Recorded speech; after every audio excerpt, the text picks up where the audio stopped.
باللہ من الشیطان الرجیم بسم اللہ الرحمن الرحیم الم تر کیف فعل ربک باصحاب الفیل الم یجعل کیدہم فی تضلیل وارسل علیہم طیرا ابابیل ترمیہم بحجارۃ من سجیل فجعلہم کعصف مأکول۔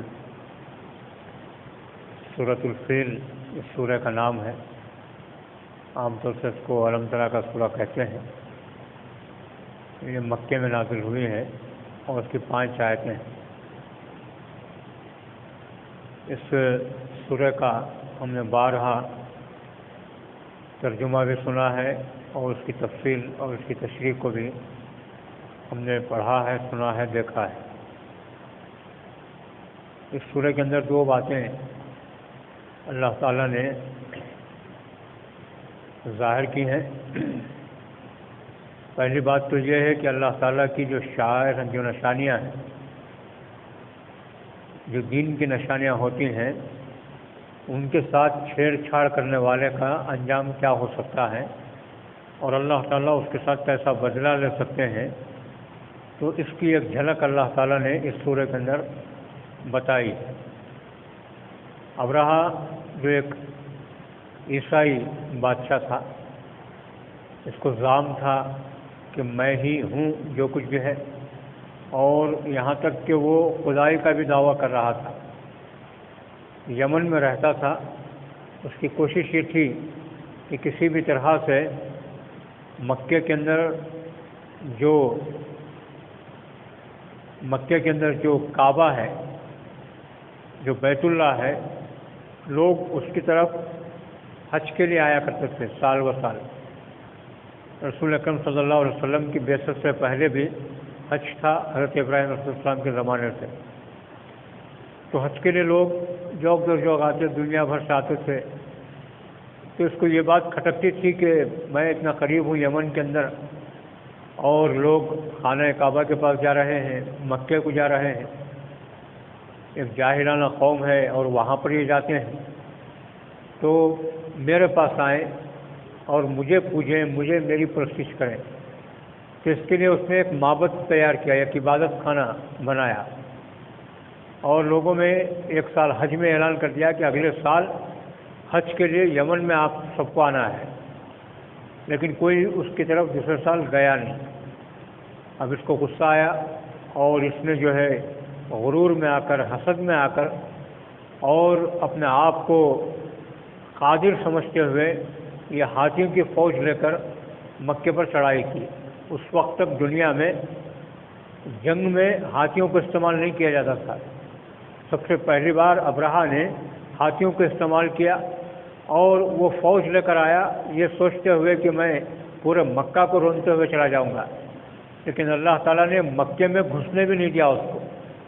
مکے کے باہر وہ پڑاؤ ڈالتے ہیں اور وہیں پر رہ کر پورے حالات کا جائزہ لیتے ہیں اور مزہ لے رہے ہیں کہ لوگ ڈرے ہوئے ہیں، گھروں کو چھوڑ کر بھاگ رہے ہیں، کوئی پہاڑیوں پر چڑھ رہا ہے، یہ بیٹھ کر دیکھ رہے ہیں۔ لیکن یہ ایک وقت میں ایسا آیا کہ اللہ تعالیٰ نے چھوٹے چھوٹے پرندوں کو، ابابیل جس کو کہتے ہیں، جو ہمارے پاس جو چڑیاں ہوتی ہیں اس سے بھی چھوٹی وہ پرندہ ہوتا ہے، اور ان ابابیل کے پنجوں میں اور چونچوں میں اللہ تعالیٰ نے گارے کا پتھر، وہ پتھر بھی مضبوط نہیں ہے، یہ ٹھوس پتھر نہیں بلکہ گارے کا پتھر ان کے چونچوں میں تھا، اور چھوٹے چھوٹے کنکریوں کو جو ڈالتے تھے، تو جب وہ ڈالتے تو بندوق کی گولی کا وہ کام کیا کرتے تھے، اور یہ ہاتھی پر اگر گرتا، یہ کنکر گرتا تو ہاتھی آن کے آن میں وہیں پر ڈھیر ہو جاتا تھا، اور پھر کچھ گھنٹوں کے بعد وہ سڑ گل جاتا تھا۔ پوری فوج اسی طرح سے نہ صرف مر گئی بلکہ وہ سڑ گل گئی، اور اس کا تعفن سارے مکے میں پھیلنے لگا تھا۔ تو اللہ تعالیٰ نے اس سے یہ ثابت کیا کہ اللہ تعالیٰ کے شعائر اور نشانیوں سے اگر کوئی چھیڑ چھاڑ کرتا ہے تو اللہ تعالیٰ اس کے ساتھ کیسا بدلہ لیتا ہے اور کیسا اس کے ساتھ سلوک کرتا ہے، یہ اس چیز کو اجاگر کرنے کے لیے اللہ تعالیٰ نے اس کو بیان کیا ہے۔ اور دوسری بات یہ ہے کہ اللہ تعالیٰ قادر مطلق ہیں، اور وہ جو چاہے، ان اللہ علی کل شیء قدیر، جو چاہے، جیسا چاہے، جب چاہے، جس کے ساتھ چاہے، اور جو بھی چاہے وہ کر سکتے ہیں۔ قادر مطلق کا مطلب یہ ہے کہ اس کے لیے پورے طور سے اس کو اختیار ہے کہ وہ دنیا میں کچھ بھی تصرف کر سکے، کائنات میں کچھ بھی کر سکے، کائنات کا پورے نظام کو درہم برہم بھی کر سکتا ہے، اور آن کے آن میں اس کو سلجھا بھی سکتا ہے اور سنوار بھی سکتا ہے۔ کئی آیتیں قرآن کریم کے اندر ہیں کہ اللہ تعالیٰ نے فرمایا کہ اللہ تعالیٰ جب کوئی کسی چیز کا ارادہ کرتے ہیں تو صرف اللہ تعالیٰ کن کہتے ہیں، یعنی ہو جا، تو وہ چیز ہو جاتی ہے۔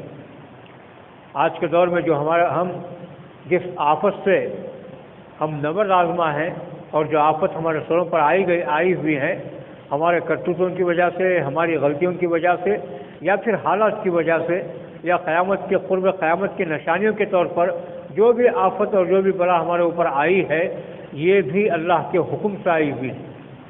جب تک اللہ تعالیٰ کا حکم نہیں ہوتا اس وقت تک دنیا میں کوئی چیز نہیں ہو سکتی، ایک پتا بھی ہل نہیں سکتا۔ تو اس کے لیے لازم ہے کہ ہم اسی کی طرف رجوع کریں جس کے اشارے پر یہ دنیا میں تبدیلی آئی ہے۔ یہ جو وائرس آیا ہے اللہ کے اشارے پر آیا ہے، تو لازمی بات یہ ہے کہ ہم اللہ تعالیٰ کے آگے جھکیں، اللہ تعالیٰ کے آگے گڑگڑائیں، اللہ تعالیٰ سے مدد مانگیں، اس سے استعانت طلب کریں، تو اللہ تعالیٰ ہو سکتا ہے کہ ہمیں اس وائرس سے نجات دیں۔ اور اللہ تعالیٰ واقعی اگر ہم نے سچے دل کے ساتھ دعا کی تو اللہ تعالیٰ ہمیں اس چیز کو ختم کر سکتا ہے۔ اس سورہ کے اندر اللہ تعالیٰ نے یہی بتایا کہ اللہ تعالیٰ قادر مطلق ہیں، وہ کبھی بھی کچھ بھی کر سکتے ہیں، کسی کے ساتھ بھی کر سکتے ہیں۔ تو اللہ نے فرمایا کہ الم تری کیف فعل ربک باصحاب الفیل، اے محمد کیا آپ نے نہیں دیکھا کہ تمہارے رب نے ہاتھی والوں کے ساتھ کیا معاملہ کیا؟ الم یجعل کیدہم فی تضلیل، کیا ان کی تدبیر کو اللہ تعالیٰ نے سر تاپا غلط نہیں بنانا، اس کو الٹا نہیں کر دیا؟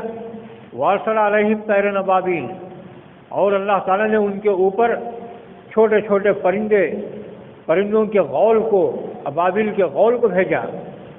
ترمیہم بحجارۃ من سجیل، وہ گارے کے پتھر ان کے اوپر پھینکا کرتے تھے۔ فجعلہم کعصف مأکول، تو اللہ تعالیٰ نے ان کو کھائے ہوئے بھوسے کی طرح پامال کر دیا۔ ان کے جسم، ہاتھیوں کے جسم، انسانوں کے جسم بالکل بھوسے کی طرح ہو گئے، جس آدمی کھا کر بھوسا بناتا ہے اسی طرح سے ہو گئے، صرف چھوٹے چھوٹے کنکروں کا کمال تھا۔ تو اللہ تعالیٰ نے اس صورت کے اندر یہی بتایا ہے کہ جو بھی ظلم کرتا ہے اللہ تعالیٰ اس کو برداشت نہیں کر سکتا۔ غرور اگر کوئی کرتا ہے تو اللہ تعالیٰ اس کو بھی برداشت نہیں کر سکتا۔ کوئی بڑائی اور کبریائی کرتا ہے اور بڑبولی کرتا ہے تو اللہ اس کو بھی برداشت نہیں کر سکتا۔ اللہ تعالیٰ آن کے آن میں اس کو سزا دے دیتا ہے۔ دنیا کے اندر ظالموں کا ظلم ہمیشہ نہیں چلا، بلکہ کبھی نہ کبھی ختم ہوا ہے، اور آن میں ختم ہوا ہے کہ اللہ تعالیٰ جب چاہے جب ان کو پامال کر سکتے ہیں، نیست و نابود کر سکتے ہیں، برباد کر سکتے ہیں۔ لیکن شرط یہ ہے کہ دعا کرنے والے جو مظلوم ہیں وہ بھی حق پر ہوں، اور وہ اللہ تعالیٰ سے مدد مانگیں، گر گڑائیں، اور اس کے ذات میں شرک نہ کریں۔ اللہ تعالیٰ سے دعا ہے کہ اللہ تعالیٰ صحیح معنی میں ہم کو اس دنیا کے اندر ظلم نہ سہ کر اللہ تعالیٰ کی رحمت کے طلبگار بننے کے میں توفیق عنایت فرمائے۔ آمین۔ واخر دعوانا ان الحمدللہ رب العالمین۔ کل انشاءاللہ سورۃ القریش، یہ ایسا سورہ ہے جس میں قریش کو خطاب کیا گیا ہے اور پھر ان سے تقاضا کیا گیا ہے اپنے نعمتوں کے بدلے میں، تو انشاءاللہ اس کا کل بیان ہوگا۔ آمین۔ واخر دعوانا ان الحمدللہ رب العالمین۔